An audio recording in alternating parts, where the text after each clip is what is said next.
嗨，大家好，我是躺平叔，今天是2020年5月19號，這一期咱們繼續聊聊恆大清盤，聊聊中國的房地產。咱們先聊房企的消息。今天恆大的另一隻靴子終於落地。恆大的靴子很多，今天落地的是哪隻靴子？媒體報道，恆大清算人向普華永道索賠570億元。香港高院開庭審理恆大天價索賠案。5月18日。中國恆大集團清算人在香港高等法院起訴普華永道案首次公開聆訊，累計索賠金額達570億元人民幣，約84億美元，創下香港企業訴訟索賠的歷史記錄。被告方包括普華永道香港、普華永道中天、普華永道國際3家公司，其中普華永道國際被追討380億元，其當庭申請從被告名單中刪除，主張自身僅為全球網絡的統籌協調者，不直接承接審計工作。各地成員所均為獨立法律實體。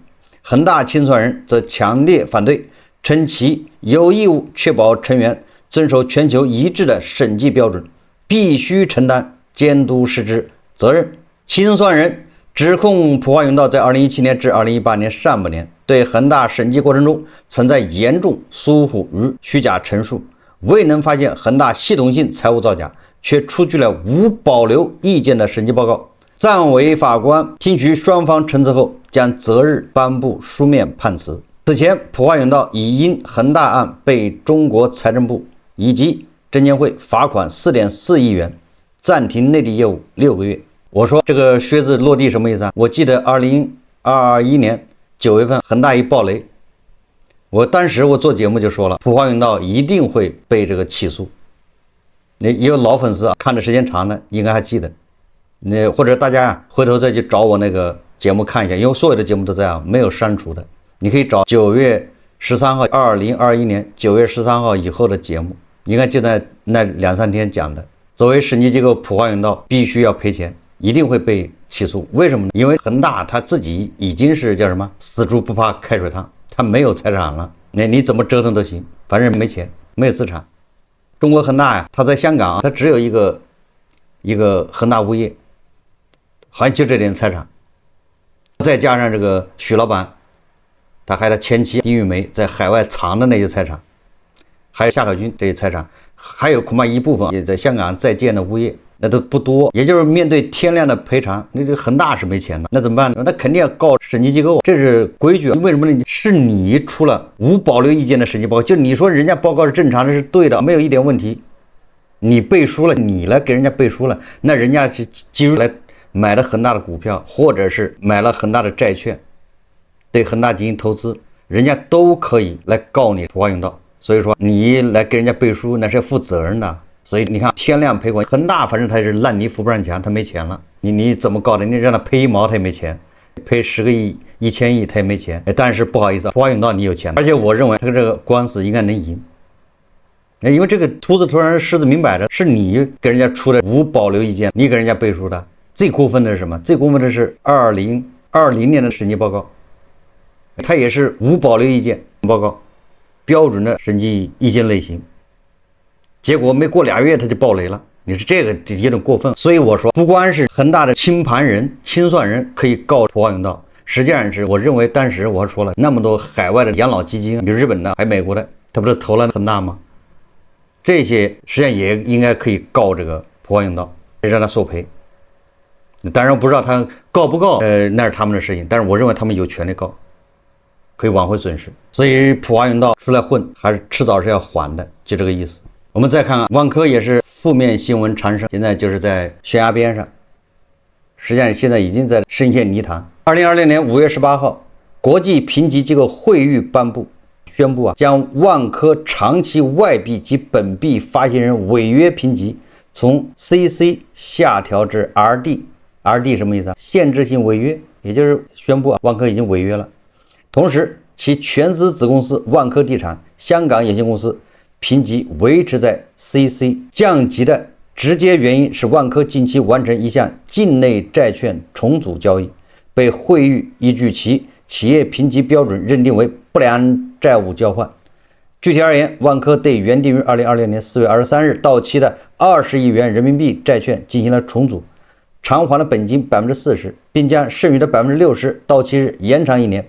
會議認為，將到期日延長1年構成了債務條款的實質性削弱，旨在幫助發行人避免潛在的最終違約。評級下調的背後是萬科自2025年以來持續惡化的經營與財務狀況，創紀錄的巨額虧損。2025年，萬科這個虧損886億元，而2024年虧損495億元，2年巨虧，嚴峻的流動性壓力。截至2025年末，萬科合併報表中1年內到期的有息負債合計高達1606億元，而現金及現金等價物餘額只有615億元。實際上，這615億元還包含那些預售資金在監管賬戶裡面不能動的，也就是它實際上手上現金可以認為是零。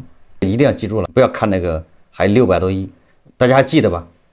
融創還碧桂園暴雷之前，天天秀肌肉啊！你看我账上還有1000多億現金，是这样的。結果他連供應商10萬塊錢他都付不起，因為那些錢也不能說他是造假的，那錢很多都是監管賬戶，就是韭菜買房的錢，到他指定的監管賬戶，那是錢是不能動的。審計機構德勤華永在2025年審計報告中，增加了與持續經營相關的重大不確定性。這什麼意思？這就是萬科後面可有可無了，就這意思，就是它的可持續經營面臨着重大不確定性，有可能就嘎了，你知道吧？就是它的業務難以為繼，就這意思。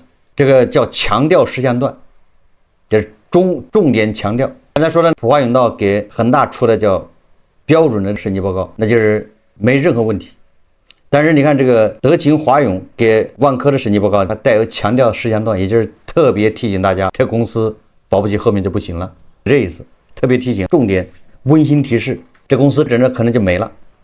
密集的債務到期高峰，2026年萬科面臨到期的公開債本金合計147億元。惠譽對萬科的評級給它下調，實際上什麼意思呢？這些評級機構一旦給你下調，你再融資是不可能了，你只能跟原來的股東、跟原來的債權人來去扯皮。像引進新的債权人說再借新的錢，你是借不到了，你只能跟原来的債权人去溝通，我能不能晚點還，延長還款期限等等，就可以幹這事，叫这是所謂的債務重組。第二個，其他的債權人可以通過用惠譽的評級下調，說你違約了嗎？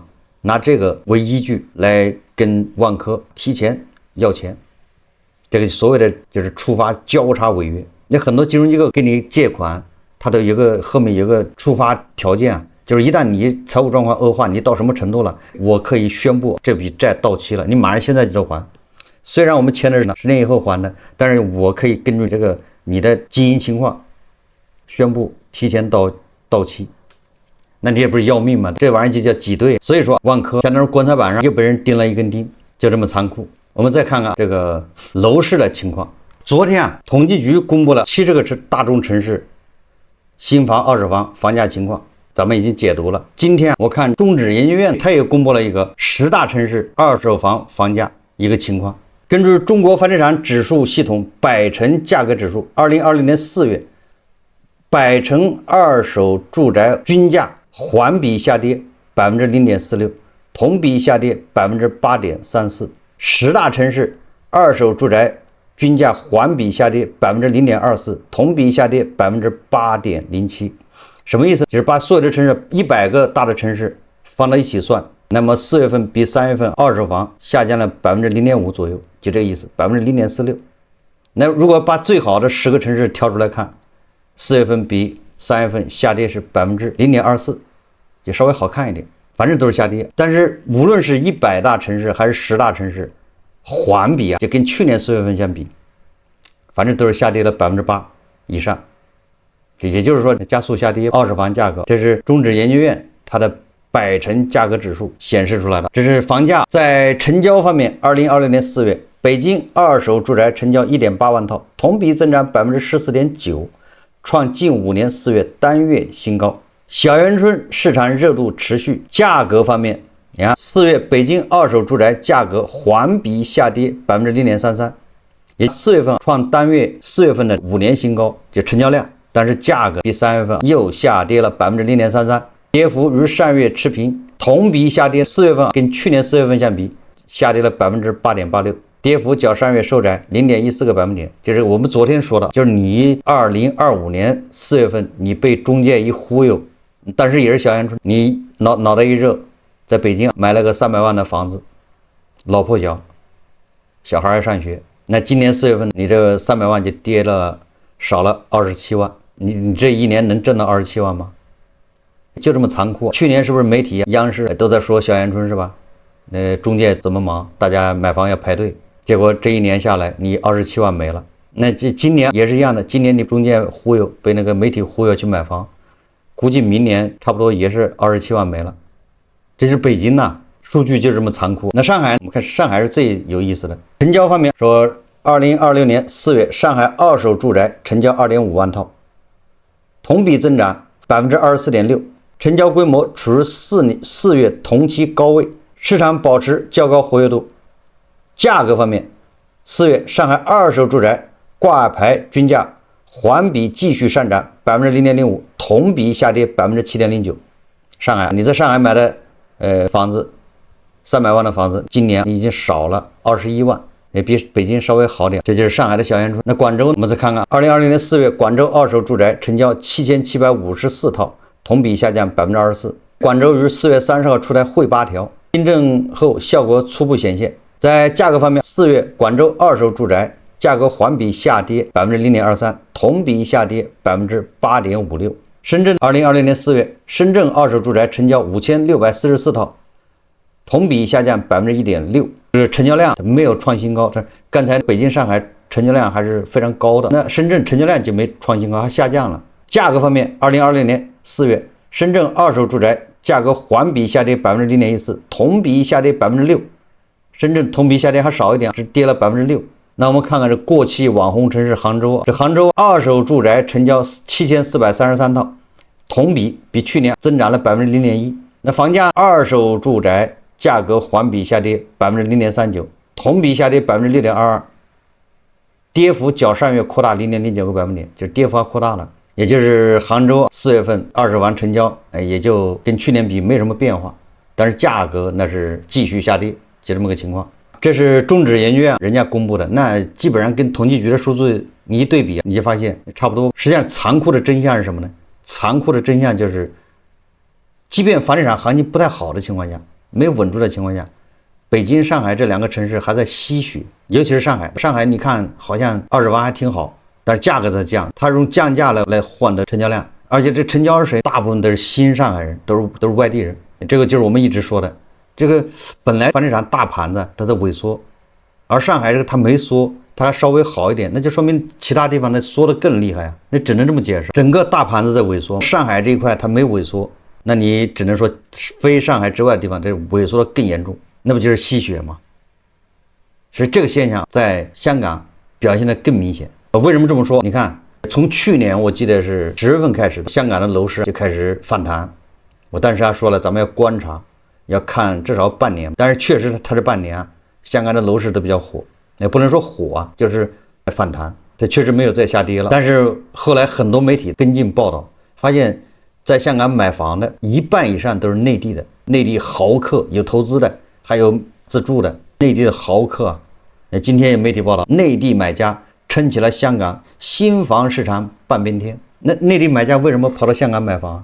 這我們在以前節目都反覆分析過啊，也有很多原因。比如說香港它有高才計劃，達到標準你就可以在香港落戶。那你在香港落戶，你肯定在香港買房，也就是他把內地很多優質的人才吸引到香港了，因為他也在割韭菜，掐尖兒。好，這些人就來買房，這是一部分，但這個還不是主流。有一些外貿企業賺錢了，他通過什麼手段，錢是留在香港，趁着香港樓市不跌了，他也買房用來出租或者幹什麼，這個都有的，但是這都不是主流。我說的主流是什麼？媒體報道，鳳凰網財經報道說，港交所的螺快敲冒煙了，排隊上市的企業越來越多，港交所的螺快不夠用了。截至5月15日，年內全球已有53家企業在港交所上市，累計募資1578億港元，同比增長571%。僅3月30日這一天，港交所的這邊鑼就敲了7回，一共有4家公司上市，3隻 ETF 掛牌。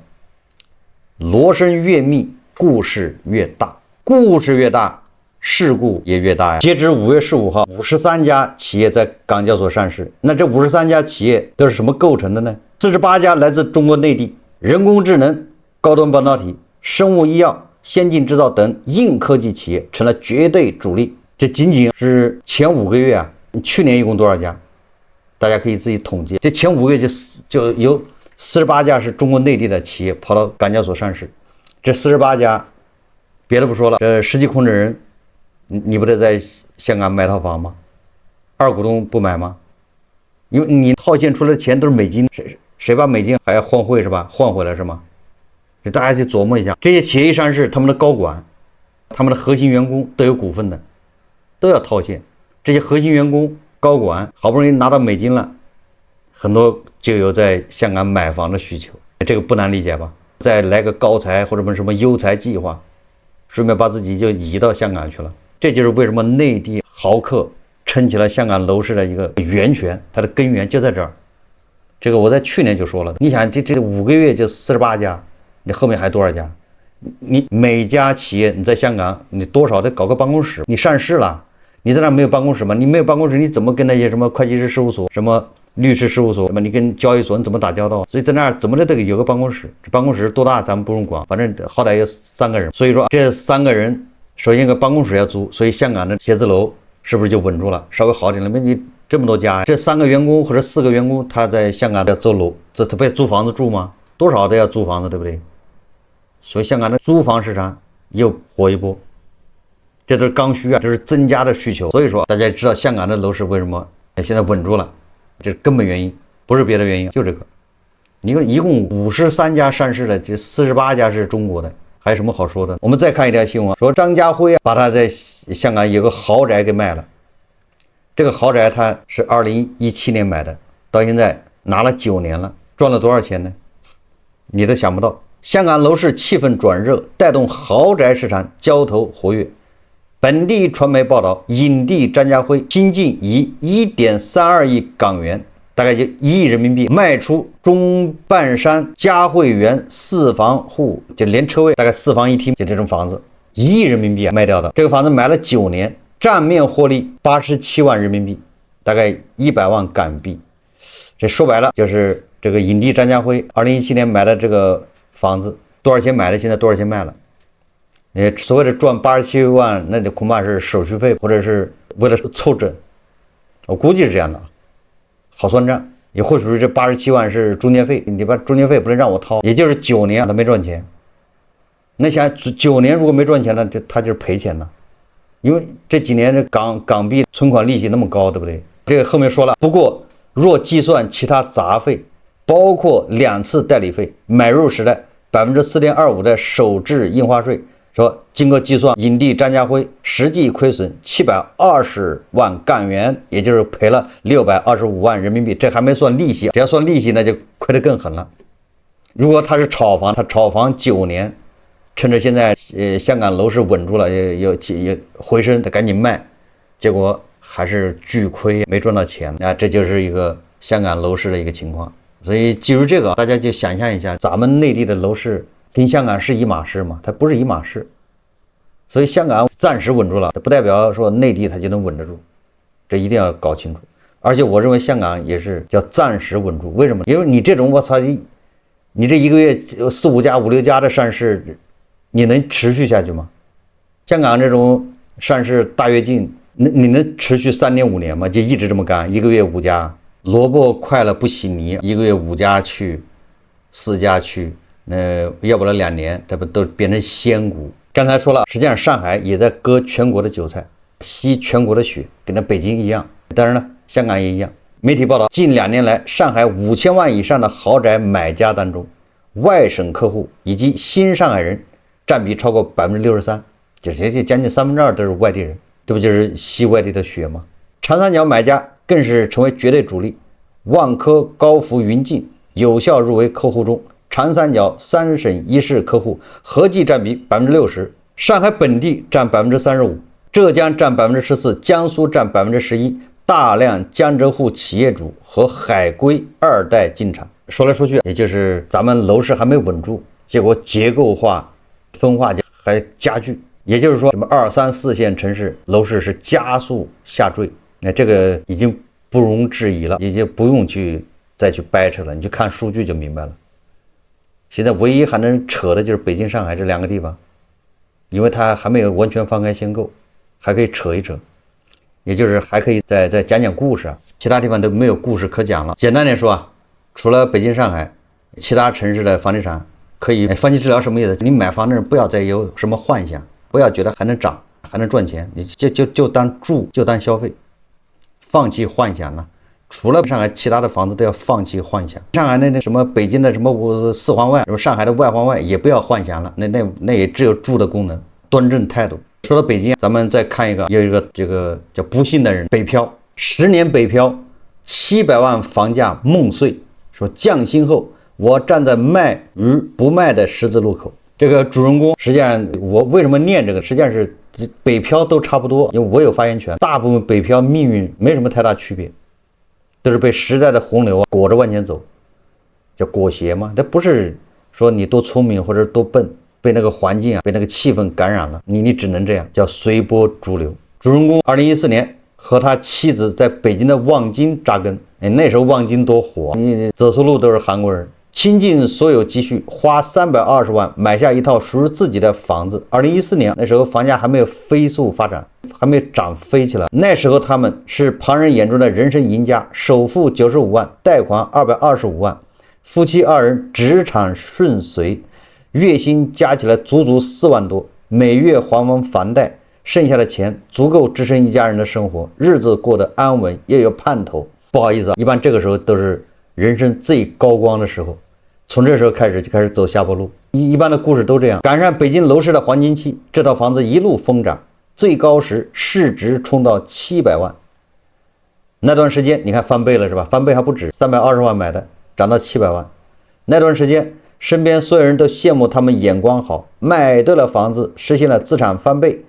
他們自己也覺得留在北京打拼，所有的辛苦都有了最好的回報。可誰也沒料到時代的潮水轉向，生活會以猝不及防的方式給人狠狠一擊。